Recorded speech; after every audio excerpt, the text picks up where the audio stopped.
Here are the steps to solve a mixed up Rubik's Cube. Number 1. Rotate the top layer clockwise 3 times. Step 2. Move the right layer downward once. Step 3. Repeat step 1. Rotate the top layer clockwise 3 times. Step 4.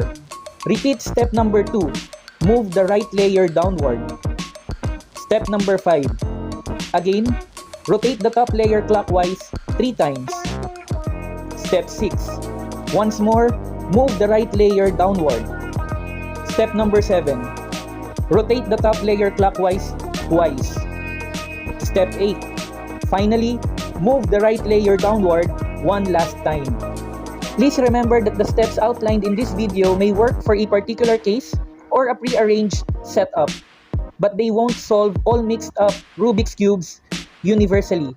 Kindly check the description on our video to view our complete disclaimer statement. Thank you.